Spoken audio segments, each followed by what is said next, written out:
Indian बच्चा कभी ना कभी तो गवर्नमेंट जॉब एग्ज़ाम देने की सोचता ही है और इसमें भी बहुत सारे बच्चों की पहली पसंद ही आईएएस और आईपीएस होती है।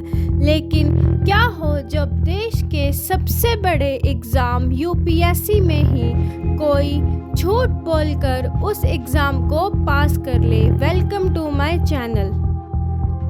पूजा खेड़कर, जिनके पिता दिलीप खेड़कर एक रिटायर्ड आईएएस ऑफिसर और एक पॉलिटिशियंस हैं और उनकी मां एक सरपंच हैं।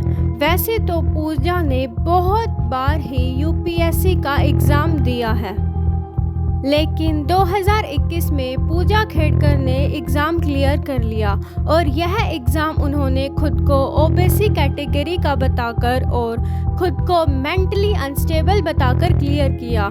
इसके बाद उन्हें बहुत बार चेकअप के लिए बुलाया गया और एम्स में उन्हें एक दो बार नहीं बल्कि 6 बार चेकअप के लिए बुलाया गया, लेकिन हर बार पूजा कोई ना कोई बहाना बताकर उसको मना कर देती थी। इसके बाद एम्स में department of personal and training यानी कि डीओपीटी को लेटर लिखा और कहा कि हमें पूजा खेड़कर को एक कैंडिडेट नहीं बनाना चाहिए क्योंकि पूजा खेड़कर एम्स के साथ कोऑपरेट नहीं कर रही हैं। और उसके बाद पूजा खेड़कर ने सेंट्रल एडमिनिस्ट्रेशन मतलब सीएटी को पत्र लिखा। यह एक सरकारी बॉडी होती है जो कि सरकारी अफसरों की हेल्प करती है जब भी उन्हें अपनी किसी भी प्रॉब्लम का सामना करना पड़े।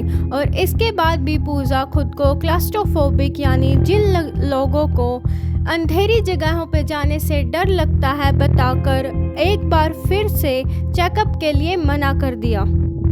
इन सारी चीज़ों के बाद यह पूरा केस बॉम्बे हाई कोर्ट में जाता है और इसके तुरंत बाद ही पूजा खेड़कर के वकील बताते हैं कि उन्होंने एक प्राइवेट हॉस्पिटल में पूजा खेड़कर का पूरा चेकअप करा लिया है। और इन सारी चीज़ों के बाद यह पूरा मामला दब जाता है और बाद में पूजा खेड़कर एक कलेक्टर बन जाती है। और यही नहीं, पूजा खेड़कर के कलेक्टर बनने से पहले ही उनकी बहुत सारी मांगें शुरू हो गई थी। वह अपनी गाड़ी पर लाल बत्ती लगवाना चाहती थी और यही नहीं, वह एक वीआईपी नंबर भी लेना चाहती थी।